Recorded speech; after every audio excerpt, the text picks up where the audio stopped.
Assalamualaikum warahmatullahi wabarakatuh. In Jambi kali ini spesial hadir bersama Ibu Ratu Munawaroh yang kita gadang-gadangkan dulu ketika mendampingi Bapak Zulkifli Nurdin sebagai First Lady-nya Jambi. Seperti apa pertanyaan-pertanyaan saja saya yang akan mengulik tentang politik, kehidupan beliau, dan sebenarnya apa yang harus Jambi lakukan ke depannya ketika nanti beliau bisa kembali lagi bersinergi, bersumbangsi untuk negeri Jambi. Di Jambi bersama saya, Melanie Kada.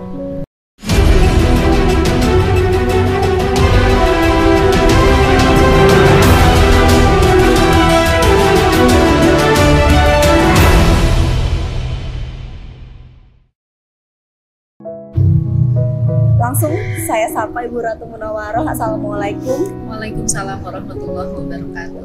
Cantik dan sehat ya. Aduh, amin. Insya Allah, tabarakallah. Makasih Mbak. Ketika bicara Ibu Ratu Munawaroh, kita flashback nih ketika zamannya Pak Zulkifli Nurdin 2 periode, ketika Pak Zumi Zola ada memimpin Jambi. Fokus dari seorang kepemimpinan keluarga Nurdin adalah UMKM dan juga pengembangan produk-produk Jambi, terutama batik, songket, dan lain sebagainya, perhiasan. Sebenarnya kita juga ingin tahu, Bu, kenapa itu harus diangkat untuk Jambi sendiri? Padahal banyak, ketika bicara tentang Jambi, banyak komoditi pertanian, perkebunan, dan lain sebagainya. Tapi ini fokus, dan ini salah satu keberhasilan. Di tingkat nasional, Jambi terkenal akan itu. Alhamdulillah, makasih Mbak Melanie atas kesempatan yang telah diberikan. Jadi memang ketika Bapak diberikan amanah untuk menjadi Gubernur Jambi sejak tahun 1999 sampai dengan 2010, fokus beliau, saya masih ingat bagaimana beliau menyampaikan visi misi saat itu di sidang paripurna di DPRD Provinsi Jambi di 21 tahun yang lalu. Fokus beliau adalah bagaimana mengangkat ekonomi kerakyatan di Provinsi Jambi, dan itulah yang memang secara konsisten dilakukan. Kaitannya dengan saya sendiri selaku istri beliau, tentulah saya tidak bisa mencampuri urusan pemerintahan, tapi kapasitas saya adalah memberikan support, dan kapasitas saya pada saat itu adalah tentu sebagaimana istri gubernur lainnya selaku ketua tim penggerak PKK dan ketua Dewan Kerajinan Nasional di Provinsi Jambi. Dan karena kaitannya ini erat, karena Dewan Kerajinan ini juga adalah mengurusi para perajin yang notabene itu adalah UMKM, maka saya fokus adalah melihat tentang seperti apa sih UMKM yang ada di Provinsi Jambi. Dan UMKM tersebut hubungannya, kaitannya dengan kerap. Kerap itu menjadi sebuah keunikan. Jika kita berbicara tentang investasi, maka kita akan berbicara tentang sumber daya alam saja. Tapi ketika kita berbicara tentang kerap, maka kita akan berbicara tentang dua sisi, yaitu sumber daya alam, dan yang kedua adalah budaya. Dan budaya ini erat kaitannya dengan apa yang menjadi keseharian di masyarakat Provinsi Jambi. Saya perlu tahu itu tentang seperti apa sih masyarakatnya, kesehariannya, sehingga banyak sekali waktu yang saya pergunakan untuk mencari resources tentang budaya masyarakat Provinsi Jambi. Dan salah satu yang menjadi acuan saya adalah di museum. Kemudian saya melihat bahwa ada batik, ada songket, ada perhiasan yang saat itu sudah baik, sudah bagus, tetapi saya menginginkan bagaimana orisinalitasnya itu lebih dimunculkan. Dan saat itu kami berupaya memunculkan orisinalitas itu, sehingga bagaimana para perajin saat itu ketika akan kita berikan pelatihan, salah satu syaratnya itu adalah kita ke museum, melihat kerajinan yang ada di museum itu seperti apa. Dan alhamdulillah keraf kita Jambi saat itu memperoleh banyak sekali penghargaan nasional, bahkan sampai internasional. Kalau bicara tentang kerajinan semua, kita ingin tahu juga seberapa kuat sih Ratu Munawaroh ketika mulai mengawali karir mendampingi Bapak Zulkifli Nurdin almarhum. Oh, bisa loh mengembangkan itu semua, karena ini perlahan kita mengetahui bahwa udah mulai go internasional ketika Pak Zumi Zola naik dan didampingi oleh Ibu Sherin. Bagaimana Ibu Ratu ada di balik layar itu semua melihat hal ini? Tentu sama seperti ketika Bapak menjadi gubernur, dan begitu juga ketika Zola menjadi bupati dan gubernur, saya tidak pernah ikut campur. Artinya memberikan saja sepanjang apa yang saya ketahui, dan saya persilakan kepada Zumi Zola beserta Sherin tadi ya untuk mengembangkan sesuai pengetahuan, wawasan, dan visi misi mereka. Artinya Ratu Munawaroh ada di balik layar itu semua, tapi tidak mencampuri secara langsung, Betul. memberikan saran untuk Jambi. Betul. Saya pikir itu hal yang wajar karena bagaimanapun secara struktural saya pernah menjadi ketua organisasi di Provinsi Jambi. Tentunya lebih ke arah bagaimana kita saling berdiskusi tentang apa yang sudah dan apa yang akan dilakukan. Ibu, kalau misalnya kita bicara nih tentang seorang sosok pendamping, kebanyakan masyarakat dan netizen mengatakan bahwa ini banyak loh istri-istri malahan menjadi orang nomor 1 dibandingkan gubernurnya dan lain sebagainya. Bagaimana komentar Anda? Saya pikir itu terpulang kepada pilihan masing-masing. Hidup itu kan pilihan, mau menjadi baik atau tidak baik, mau menjadi hitam atau mau menjadi putih, mau menjadi siang atau menjadi malam. Dan pilihan saya adalah bagaimana menempatkan diri saya kepada apa yang seharusnya dituntut dalam norma-norma kehidupan kita, dalam agama kita. Dulu menjadi First Lady Jambi, pernah nggak sih dijulitin, kalau bahasa sekarang dijulitin oleh masyarakat terkait itu? Jadi begini, ketika Bapak menjadi gubernur pada tahun 1999, saat itu usia saya baru 22 tahun. Muda sekali. Muda sekali, jadi masih fresh graduation lah gitu kan kalau anak kuliahan. Pastilah orang akan kemudian underestimate, wah bisa apa, segala macam. Dan saya tidak mau mengalah untuk itu. Saya jadikan itu cambuk buat saya untuk terus belajar dan belajar. Walaupun fresh graduate katanya. Fresh graduate-nya anak mahasiswa ya. Ini jangan sedih ya, ketika kita ingin dulu deh flashback tentang kepemimpinan Pak Zulkifli Nurdin, sebenarnya apa sih yang paling Ibu dampingi, Ibu rasakan hingga saat ini dan ini berguna sekali untuk Jambi? Sulit untuk menceritakan hanya satu masa saja. Satu masa di sini maksudnya satu peristiwa atau satu waktu. Karena dalam 10 tahun itu mereka menjadi sebuah proses yang berkesinambungan, dan selama 10 tahun itulah yang menjadi sangat menjadi sebuah cerita yang penuh makna buat saya. Banyak sekali, sehingga kemarin saya coba collecting foto kita, itu pun setelah saya edit itu sudah ribuan foto saya punya. Ribuan foto udah nggak tahu lagi mana itu. Jadi wah lumayan juga nih kerjanya, saya bilang kan. Tapi ada nggak sih Bu Ratu hal yang menohok sekali lah sampai sekarang diingat, ketika waktu itu 99 Jambi belum ada apa-apanya oleh infrastruktur. Kita tahu Bapak Zulkifli Nurdin dan Ibu pernah sampai ke pelosok-pelosok desa dengan infrastruktur yang sangat jelek. Ada nggak sih cerita-cerita yang paling menarik yang bisa kita sharing? Iya, jadi kalau cerita infrastruktur banyak sekali. Jadi banyak sekali perubahan yang kita rasakan. Misalnya gini, waktu itu kita pernah mau ke Tanjung Jabung Timur karena jalan masih jelek dan musim hujan saat itu, jalan masih tanah, sehingga kita memilih transportasi sungai.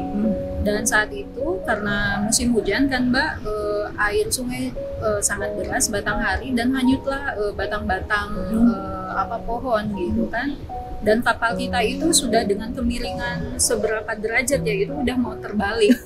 Dan saya hanya berserah diri sama Allah, ya Allah, apapun yang akan terjadi itu sudah ketentuan darimu, hanya saja bahwa apapun itu kami melakukan ini adalah dengan niatan beribadah. Alhamdulillah kemudian balik kembali. Kemudian pernah juga kita waktu itu perjalanan dari kota Jambi menuju Sarolangun, saya ingat sekali. Jalan waktu itu juga masih tidak sebagus sekarang. Saya ingat sekali Bapak itu, saya biasa duduk di belakang ajudan, Bapak di belakang supir. Kenapa saya menempatkan diri harus di belakang ajudan? Karena Bapak sepanjang jalan itu memberikan instruksi kepada ajudan itu biar enak komunikasinya gini kan, nggak mungkin gini Bapak gitu kan, sehingga saya di belakang ajudan saya bilang. Saya ingat waktu itu Bapak bilang sama ajudan, tolong kita hitung berapa lubang ini, jalan yang rusak ini dari Jambi sampai ke Sarolangun. Saya masih ingat hitungannya waktu itu 83 lubang. 83 lubang. Tahun berapa itu Bu? Aduh saya lupa tahunnya, tapi yang saya ingat pasti itu di periode pertama.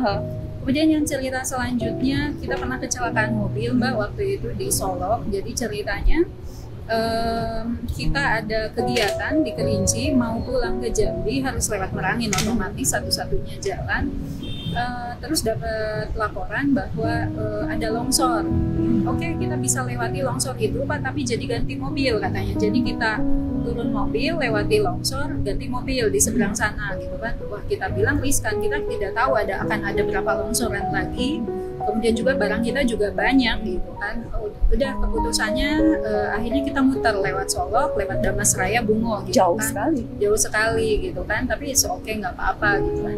Dan yang terjadi waktu itu mobil kita slip dan posisinya waktu itu mobil menurun, jalan berputar dan di sini ada jurang. Jadi mobil itu drag gini, muter-muter, akhirnya blak di atas besi gitu kan. Saya yang sudah ya kita mengucapkan banyak inilah kalimat-kalimat thayyibah, dan fotonya masih saya simpan bagaimana kondisi mobil BH1 itu yang di atas besi pembatas jurang itu. Dan kalau kita lihat sih Masya Allah, dan uniknya yang saya ingat di situ bukan unik sih ya, lebih ke arah Masya Allah sih, waktu itu saya berencana sama Bapak bawa anak kita untuk ikut, karena memang biasa Sasli itu anak kita itu memang biasa ikut gitu, jadi hampir seprovinsi ini udah dia jelajahi. Dan Bapak biasanya di mobil BH1 itu di tengah-tengah itu pasang ini Mbak, pasang apa namanya itu, ada semacam pengaman, pasang sendiri. Bapak bilang ini Sasli kan duduk di tengah, jadi kalau ternyata mobil kan kecepatan tinggi kan, kita kalau merem mendadak itu tidak akan kemudian ke depan gitu kan. Jadi semacam jaring lah gitu. Nah entah kenapa saat itu waktu mau pergi saya bilang nggak usah deh Sasli ikut, saya bilang kan udah di rumah saja temenin Azra itu anak yang bungsu. Dan Bapak juga waktu itu langsung mengiyakan. Biasanya Bapak akan tanya argumennya kenapa gitu kan. Entah kenapa saya waktu itu nggak usah ikut, udah di udah feeling saja, udah feeling. Dan ternyata begitu kejadian kecelakaan itu, Masya Allah ya Allah, inilah petunjuk dari Allah gitu kan. Saya nggak kebayang kalau ikut, wah udah seperti apa. Berarti banyak sekali ya ketika Ibu Ratu Munawaroh mendampingi seorang Zulkifli Nurdin, banyak sekali pengalaman, karena Jambi, banyak cerita. Jambi pada saat itu masih belum ada apa-apanya, tidak seperti saat ini. Belum ada apa-apanya, sudah ada, cuman barangkali masih proses ya, masih proses pembangunan. Apalagi di awal Bapak sebagai gubernur itu kan masa reformasi, jadi saya sering diajak Bapak itu ngadepin demo gitu. Sampai saya pikir tapi udah biasa kan, udah biasa kan, udah ngadepin biasa. Masyarakat, ngadepin demo dan banyak sekali. Tapi beda. Sempat kepikir kan Mbak Melani, istri gubernur lain ada nggak ya sih yang ngadepin demo gitu kan? Ya kita tahu itu. Oke, setelah ini kita akan lebih serius lagi ketika Ratu Munawaroh hadir lagi ke Jambi. Banyak pertanyaan, banyak juga ya biasalah sekarang julit-julitan seperti itu.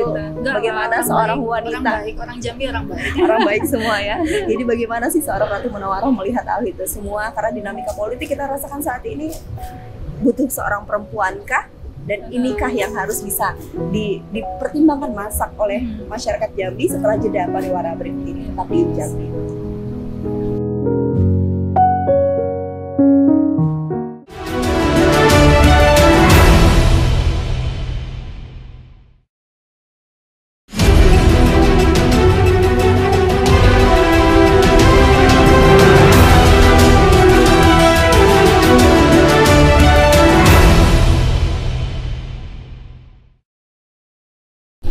Jambi kembali bersama Anda ketika Pilkada serentak tahun 2020 dinyatakan akan dihelat pada 9 Desember 2020 saat ini.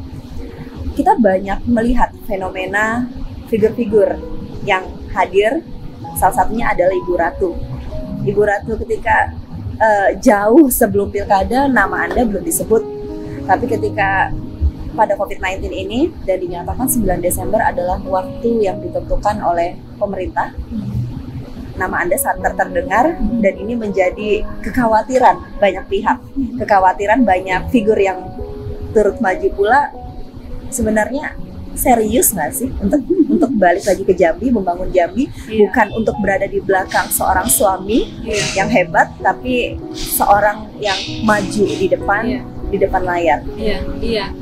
Keseriusan saya mungkin bisa dilihat Mbak Melani dengan saya sudah 1 pekan ya sebelum Lebaran, tepatnya hari Ahad waktu itu saya nyatakan bahwa saya siap maju. Kemudian hari Senin yang lalu formulir kami ambil, dan hari Jumat kemarin kami menyatakan bahwa siap maju dengan mengembalikan formulir, kemudian juga dengan pendaftaran selaku bakal calon wakil gubernur. Berarti Jumat 18 Juni itu adalah hari yang sangat istimewa bagi Anda ketika ini harus saya maju. Ketika melihat statement pada saat itu Bismillahirrahmanirrahim saja, banyak yang meragukan, tapi ini niatnya baik. Benar seperti itu? Iya. Bagi saya makna Bismillahirrahmanirrahim itu udah sangat powerful buat saya. Bagaimana bahwa itu juga ada banyak support di sana, ada banyak pertimbangan di sana, ada banyak proses diskusi di sana, ada banyak proses perenungan, dan yang paling terpenting adalah petunjuk dari langit, yaitu saya sholat istikharah. Kenapa hadirnya ketika waktu-waktu mau ditentukan, bukan dari tahun 2019, karena sudah santer terdengar pada saat itu banyak juga kepala daerah yang udah mulai pasang badan bakal maju. Walau alam, ini skenario dari Allah, saya juga tidak menyangka harus seperti ini. Berapa lama sih waktunya yang bisa menentukan Anda untuk bisa ya udah saya balik lagi ke Jambi? Cukup lama, beberapa bulan. Saya masih tetap bertahan waktu itu. Sebetulnya dari 2019. Jadi dari 2019 sudah berpikir? Betul, bukan berpikir, tapi saya mendapatkan banyak masukan untuk saya maju. Tapi saya selalu bilang sama staf-staf di Jambi, kayaknya enggak deh. Saya selalu bilang ini mungkin hanya wacana orang, jadi nggak usah terlalu serius untuk dipikirkan. Saya bilang, saya tidak punya pikiran ke situ. Mungkin karena kondisi psikologi saya, bapak kan meninggal, saya dalam kondisi yang betul-betul lumayan merasa sangat kehilangan beliau, gitu kan. Dan saya waktu itu lebih ingin fokus di luar politik, maksudnya begitu. Tapi seiring waktu, staf bilang, Ibu ini sudah berjalan sekian bulan. Jika ini hanya wacana, tentu akan kemudian habis di wacana. Tapi kok semakin kesini, semakin serius orang. Coba Ibu pikirkan baik-baik, kata mereka, dan silakan Ibu lakukan kembali sholat istikharah, memohon petunjuk kepada Allah, dan tentunya meminta tolong para kiai, para ulama yang selama ini memang selalu mendoakan saya dan almarhum Bapak. Gitu. Akhirnya saya pikir, iya juga ya, kalau dipikir wacana, masa sih sudah sekian lama hanya wacana gitu kan, maksudnya kok semakin kuat gitu, sehingga akhirnya itulah yang terjadi. Siapa staf yang paling kuat untuk bisa mendorong Anda untuk maju? Bisa disebutkan? Tidak ada yang paling kuat, semua sama saja. Semuanya sama kuat. Dan biasanya saya cukup bertengkar sih sama mereka. Ketika almarhum sudah tiada, Bu, ada pengaruh nggak sih politik bagi seorang ratu? Pengaruhnya sudah sangat jelas. Apa yang ada di diri saya sekarang itu ya karena beliau juga. Karena beliau? Iya. Yang mengajarkan Anda berpolitik beliau? Beliau tidak pernah mengajarkan politik. Tidak pernah mengajarkan? Tidak pernah mengajarkan politik. Jadi beliau ketika Anda tertarik? Beliau meminta saya, mengajak saya untuk selalu berdiskusi tentang apapun. Mengajak untuk berdiskusi? Iya. Dan kita flashback juga ketika pada zaman Pak Zulkifli Nurdin menjabat sebagai gubernur, Anda selalu ada di belakangnya, dan Partai Amanat Nasional ini adalah partai kuat pada zaman beliau, dan kita tahu Anda adalah sosok kuat juga di belakangnya. Kerap memakai jilbab warna biru, dan itu adalah sosok Anda sekali. Disitulah Anda mulai belajar prosesnya. Iya. Saya sangat senang belajar. Saya selalu ditanamkan oleh almarhum bapak saya bahwa segala sesuatu pasti ada hikmahnya. Makanya saya dalam kondisi apapun tidak pernah mengeluh. Saya usahakan untuk tidak pernah mengeluh. Saya nikmati semua proses kehidupan saya. Sehingga ketika apapun yang terjadi, saya selalu bisikan dalam hati saya, pasti Allah punya sesuatu. Pasti Allah punya sesuatu di balik semua itu. Kalau mau bilang capek, sangat capek, dan yang lebih capek sebetulnya karena saya harus meninggalkan anak-anak saya yang masih baby. Waktu itu saya ingat ketika saya melahirkan anak saya yang kedua, itu saya minta izin sama bapak 3 bulan saya di Jakarta dulu, jangan ke Jambi, karena saya sudah pastikan begitu ke Jambi saya akan banyak list ya, banyak keluar gitu kan sama beliau. Jadi oke, 3 bulan saya waktu itu di Jakarta. Sudah itu saya pulang ke Jambi bawa anak saya yang bungsu itu, dan memang betul sekian waktu kemudian saya tinggalkan gitu kan, langsung dia ngikutin bapak lagi. Iya, tidak mungkin juga saya ajak karena kecepatan mobil sangat tinggi kalau kita ke daerah, karena sudah banyak sekali agenda gitu kan. Oke, ketika bicara politik nih Bu, keluarga atau sahabat yang kerap mengatakan bahwa Ibu maju saja, keluarga atau sahabat atau keduanya memang sudah? Izinnya dari siapa ketika Anda meminta izinkah atau seperti apa? Saya meminta izin kepada sang pemilik izin, Allah Subhanahu wa Ta'ala. Hanya itu. Hanya itu. Jadi keyakinan lah yang membawa Anda untuk Insya balik Allah. lagi ke Jambi. Insya Allah. Ada nggak sih trauma-trauma sendiri? Oh ya udah Bapak nggak ada lagi, ya udah saya nggak usah deh. Alhamdulillah saya tidak pernah mengalami apa yang dinamakan trauma. Karena saya yakin Allah pasti ada di balik semua itu. Semua ada di baliknya. Jadi inilah keyakinan yang bisa menjawab masyarakat. Ketika mendengar julitan-julitan netizen, ini kenapa balik lagi? Ini terus semuanya khawatir. Bahkan nggak sedikit kok orang yang bilang, oh ya udah jadi pendamping saya untuk bisa maju sebagai pasangan calon seperti itu. Ada nggak sih? Saya kebetulan tidak terlalu mengambil pusing ya untuk hal-hal yang seperti itu, orang mau julid atau apapun gitu. Karena saya lebih memilih untuk memandang ke depan, saya harus fokus, saya harus bertanggung jawab dengan hidup saya. Saya pikir umur saya tidak tahu kapan saya akan berpulang ke rahmatullah, jadi saya harus bertanggung jawab untuk itu. Oke, kita akan lanjutkan langsung dari Hotel BW Luxury Jambi dan kita menerapkan protokol kesehatan bersama Ibu Ratu. Kita akan ulas lebih dalam lagi sebenarnya keseriusan beliau dalam politik di Jambi untuk membangun negeri Jambi setelah jeda berwarna berikut ini.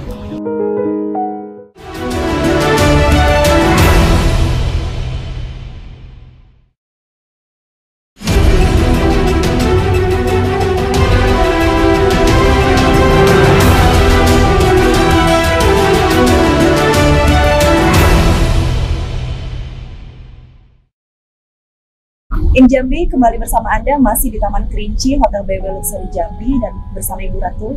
Ibu Ratu, ketika bicara Anda terjun lagi ke Jambi, bukan terjun ke politik langsung, tapi terjun lagi balik lagi ke Jambi untuk bisa membangun Jambi lah. Kita tahu bagaimana Anda, sosok Anda dari dulu kita ikutin. Tapi melihat keluarga Zulkifli Nurdin sangat baik track record. Alhamdulillah. Walaupun ada ya sedikit polemik lah ketika Pak Gubernur kita pada saat itu Pak Zumi Zola tersandung kasus, itu berpengaruh nggak sih bagi keluarga Zulkifli Nurdin? Oh iya pasti sangat berpengaruh. Tapi kita tidak mau terdiam di satu titik itu. Kita lebih memilih melihat ke depan.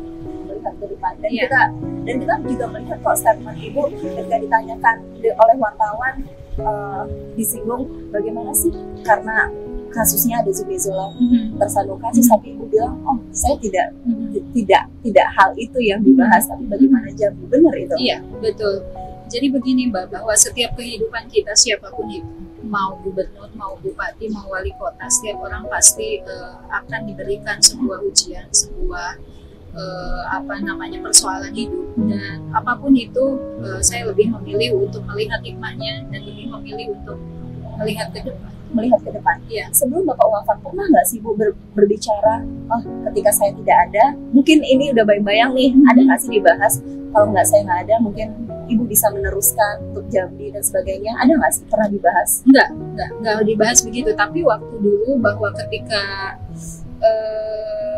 Bapak mau selesai gubernur itu saya kan diminta meneruskan beliau kan. Waktu itu saya dihubungi oleh Cul Malarangeng dari lembaga survei Fox Indonesia. Pak Cul Malarangeng bilang, Mbak Ratu, hasil survei Anda sangat tinggi dan saya sudah laporkan waktu itu kepada Bapak Presiden Pak SBY dan Bu Ani ya saat itu. Dan beliau berdua sangat setuju. Bu Ani bilang, oh ini bagus nih Cul gitu kan, karena mungkin saya lumayan berinteraksi sama Bu Ani karena masalah organisasi perempuannya. Ya. Kemudian Pak Hatta Rajasa juga meminta, Pak Amin Rais juga, teman-teman di partai juga sangat mendukung. Tapi saya bilang pilihan saya sudah sangat jelas kan, bahwa saya hanya ingin saat ini fokus merawat beliau, keluarga. Jadi ajakan untuk permintaan untuk menjadi gubernur itu mohon maaf tidak bisa saya penuhi. Padahal itu ada kesempatan ya, ketika beliau 2 periode habis, padahal ada kesempatan untuk Anda, tapi itu tidak dipilih dan tidak dipaksakan oleh Bapak. Bapak lumayan memaksa selama beberapa bulan, dan Cul Malarangeng juga beberapa kali menghubungi. Jadi saya ingat ada jeda berapa bulan, kemudian telepon saya lagi, kemungkinan Mbak Ratu udah berubah belum pikirannya. Saya bilang tidak berubah, Mbak. Saya sudah full yakin dengan pilihan jalan hidup saya saat itu. Berarti banyak sekali sebenarnya, bukan momen ini saja, bukan Pilkada serentak 2020 saja penawaran Anda untuk berpolitik ya. Betul. Berarti bukan ini saja untuk menjadi kepala daerah, tapi sebelum-sebelumnya juga sudah banyak seperti itu. Nah, balik lagi ketika PAN 2020 ini ya tahun cantik lah ketika seorang ratu akan maju untuk membangun Jambi, berkontestasi dalam lingkaran-lingkaran yang hebat sekali karena saingannya kuat loh. Kepala daerah yang saat ini masih aktif menjabat seorang ratu bukan Betul. satu-satunya loh, bukan figur seperti itu. Apa sih yang dirasakan? Bagi saya justru sebuah anugerah sih, Mbak. Kehormatan juga saya kemudian harus berrivalisasi dengan para kepala daerah. Dinikmati saja, disyukuri saja. Dinikmati saja karena kita juga sebenarnya juga para jurnalis termasuk kita banyak heran juga ketika kepala daerah yang aktif nih mau mencalonkan seorang ratu tiba-tiba datang, malahan khawatir gitu ya. Kayaknya sosok seorang Ratu Munawwaroh tuh kenceng banget, makanya tadi mungkin dikatakan pada tahun itu surveinya tertinggi dan ini akan menggulirkan peluang pemilihan untuk bisa salah satu kandidat perempuan. Itukah yang ingin diambil seorang ratu? Terus terang saya tidak berpikir ke arah itu. Yang banyak membaca itu kan para pemerhati politik ya. Karena saya terus terang tidak membedakan laki-laki dan perempuan dalam hal ini. Perempuan tuh mampu untuk semua bidang dan agama kita, aturan kita memperbolehkan itu. Jadi saya tidak berpikir saya perempuan harus dibedakan dengan laki-laki, tidak. Bahwa kita semua sama. Semua mampu untuk bisa berkreativitas untuk Jambi sendiri. Untuk PAN sendiri Bu, siapa sih yang paling kuat figur di partai PAN yang saat ini mendukung dan mendorong Anda untuk maju? Alhamdulillah Pak Zulkifli Hasan, Pak Suki Sobahin, Pak Hatta Rajasa, ketiganya full support saya. Semuanya full support dan ini lobby-lobbynya pun bukan hanya tingkat Jambi, bukan hanya tingkat provinsi tapi pusat dan meyakinkan diri Anda untuk bisa balik lagi ke Jambi. Saya sebetulnya terus terang agak sedikit keberatan di awal bahwa ini dibilang sebagai lobby gitu ya. Walaupun mungkin para pengamat mengatakan ini lobby. Karena sebetulnya saya bicara dengan beliau bertiga itu lebih ke arah saya ngobrol sama sahabat almarhum gitu. Karena kan kita kenal sudah lama ya. Mungkin kalau yang masih punya dokumentasi itu masih ingat tahun 99 itu 1999 itu Pak Hatta hadir gitu, di pelantikan almarhum gitu kan. Sama dengan Mas Suki Sobahin juga hadir, kemudian Pak Zulkifli Hasan juga dari dulu itu senantiasa hadir gitu. Artinya obrolan itu lebih ke arah waktu itu saya minta pendapat beliau bertiga itu kapasitasnya lebih ke arah merasa kekeluargaan saja. Saya telepon waktu itu karena masih PSBB kan, Pak ini begini, Mas ini begini, gimana sih pendapatnya gitu kan. Waktu itu kita betul-betul menyampingkan bahwa beliau-beliau ini adalah para petinggi partai gitu kan. Dan beliau bertiga bilang maju Bu Ratu gitu kan, kita sudah melihat bahwa Anda mampu untuk itu. Oke, baik Pak. Nah setelah itu barulah ada pembicaraan secara kepartaian harus seperti apa gitu. Jadi kalau sebagian orang mengatakan bahwa ini sudah melobi ke pusat, saya merasakannya tidak lobby politik saat itu. Padahal itu pembicaraan adalah pribadi saja di luar politik. Tapi apakah ada maksud tertentu juga agar PAN bisa balik lagi kejayaannya Pak, seperti Pak Zulkifli Nurdin memimpin Jambi pada saat itu? Adakah keinginan mereka seperti itu Ibu? Saya pikir sangat wajar jika saya mempunyai keinginan itu, karena saya mendampingi beliau di partai ini kan sejak partai berdiri tahun 98. Saya jatuh bangun gitu kan dalam mendampingi beliau untuk membangun partai ini gitu. Jadi sangat wajar jika saya punya keinginan itu. Oke, kita akan lanjutkan setelah jeda pariwara berikut ini.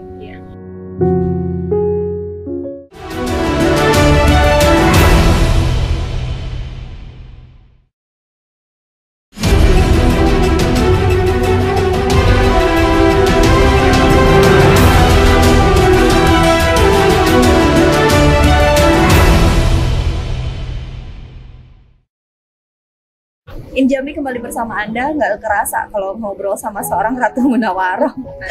Ibu, PAN ini nggak hanya diincar oleh Ratu Munawwaroh loh, banyak banyak banget. Walaupun nih kita tahu nih figur-figur yang bakal maju ini padahal punya partai sendiri lah, tapi PAN ini menjadi partai yang incaran mereka juga. Seyakin apakah 18 Juni ketika Anda memulangkan formulir itu bisa diterima? Bisa diterima untuk menjadi wakil gubernur? Ya begini, seyakin saya itu mohon jangan diartikan sebagai sebuah kesombongan, takabur gitu. Tidak, tapi ini berdasarkan fakta data. Saya punya sebuah rasa optimis karena apa? Saya sudah lama di partai, sudah 22 tahun. Saya yakin partai juga akan mempertimbangkan itu, dan sumbangsi saya juga buat partai. Saya yakin partai sudah tahu. Dan bagaimana pada 10-11 tahun yang lalu juga saya alhamdulillah atas izin Allah, atas ridho Allah, berhasil menjadi legislator dengan suara terbanyak di seluruh Indonesia untuk Partai Amanah Nasional. Jadi, dan maksud saya pada saat itu pun ketika saya memutuskan untuk resign, itu Pak Hatta dalam posisi melarang, Pak Amin Rais bahkan datang ke Jambi membujuk saya. Itu yang ingin kita pertanyakan juga, ketika Anda terpilih menjadi anggota DPR RI dan Bapak pada saat itu juga masih sangat aktif, tapi Anda memutuskan untuk berhenti saja, tidak melanjutkan sebagai wakil rakyat, dan itulah yang menjadi pertanyaan juga oleh masyarakat Jambi, yakin nggak sih kalau seorang ratu juga bakal nanti jangan mundur tiba-tiba seperti itu? Ya sah-sah saja kan orang mau berpikir seperti itu, tapi sudah saya sampaikan bahwa proses kenapa saya waktu itu resign adalah tentu mempunyai proses pemikiran yang panjang. Saya waktu itu lebih memilih untuk mundur karena memang mau fokus untuk merawat Bapak almarhum, dan itu yang saya sampaikan. Dan saya juga bukan orang yang lari dari tanggung jawab. Artinya begini, ketika saya mau mundur, saya pastikan dulu siapa pengganti saya. Dan pengganti saya adalah Pak Hairul Naim saat itu. Beliau seorang praktisi hukum, deklarator PAN di Provinsi Jambi, sekretaris DPW PAN, kemudian juga adalah pernah menjadi wakil ketua DPRD Provinsi Jambi.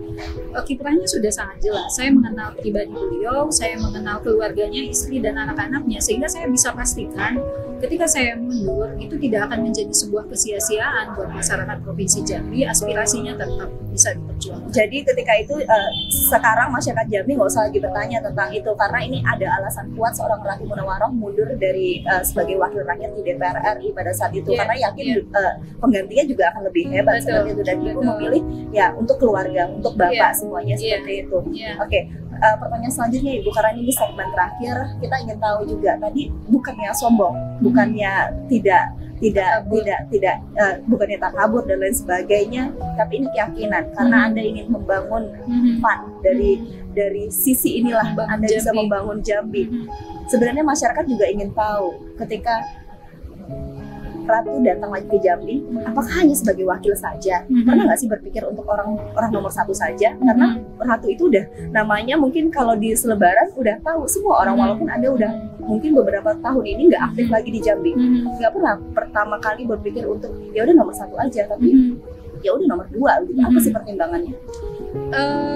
Sampai sekarang memang orang sering berpikir bahwa menjadi nomor 2 itu orang selalu konotasikan ban serep, kemudian tidak mempunyai kekuatan apapun.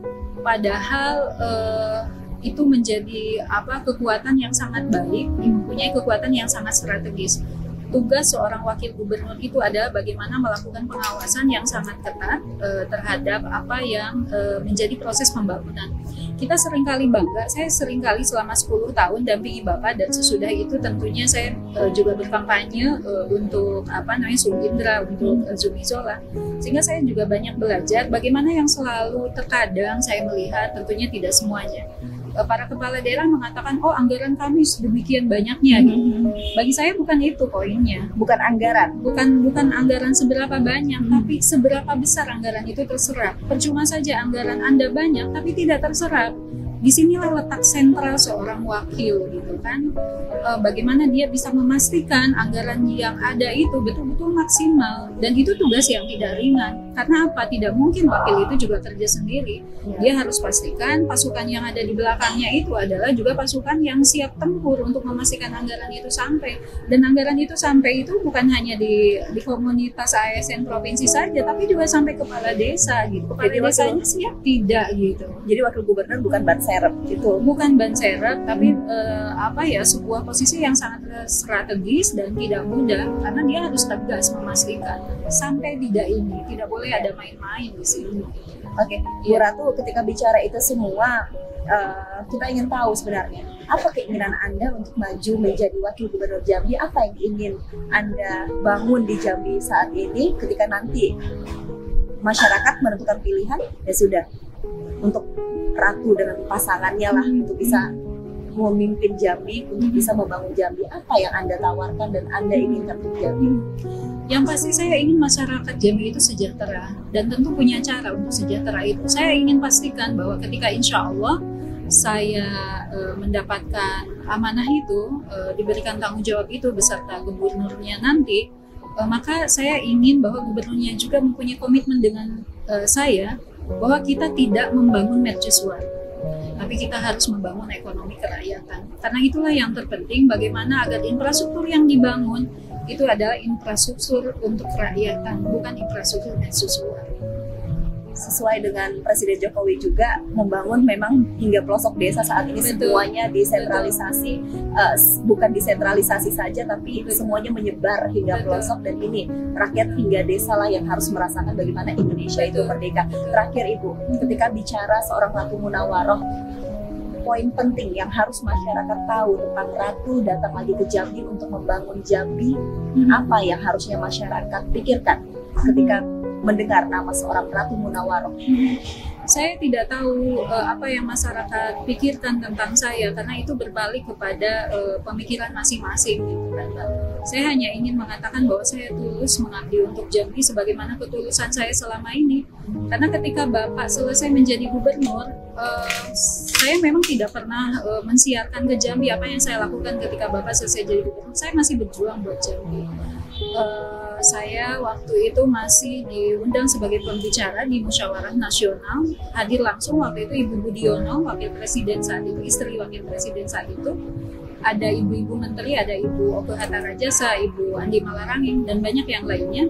Seluruh istri gubernur, seluruh istri wali kota, seluruh istri bupati, dan saya diminta memaparkan apa yang saya lakukan selama 10 tahun di Jambi. Dan alhamdulillah selesai saya bicara, dapat standing applause, presentasi saya di copy terus. Dan banyak sekali yang kemudian peserta menemui saya menanyakan seperti apa Jambi, dan saya sangat bangga untuk mempresentasikan Jambi. Kemudian 2 tahun setelah saya tidak di Jambi juga saya dihubungi oleh Dekrana saat itu di zaman Ibu Budiono. Mereka meminta data, waktu itu kita kan sewaktu saya di Jambi ada melombakan perhiasan dan dapat nomor 1 di tingkat Indonesia. Bagi saya bangga karena yang kita kalahkan Bali, Jogja gitu. Kok Jambi bisa menjadi nomor 1? Dan ternyata waktu 2 tahun setelah saya tidak di Jambi itu, perhiasan kita itu ikut dilombakan di ajang UNESCO Award. Wow, saya bilang waktu itu oke, saya cari kembali resourcesnya apa, kemudian saya kirimkan dan alhamdulillah dapat UNESCO Award. Kemudian yang selanjutnya saya seringkali juga diminta Bu Ratu tampilkan Jambi untuk opening ceremony, acara-acara yang dihadiri juga oleh setingkat menteri.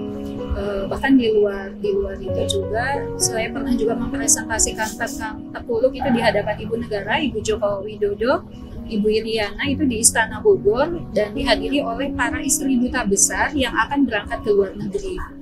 Jadi hal-hal itu yang saya selama ini memang tidak ceritakan itu di sosial media, tidak ceritakan itu ke banyak orang. Saya memilih untuk silent untuk itu karena itulah cinta saya buat Jambi, itulah pengabdian saya untuk Jambi, itulah ibadah saya untuk Jambi.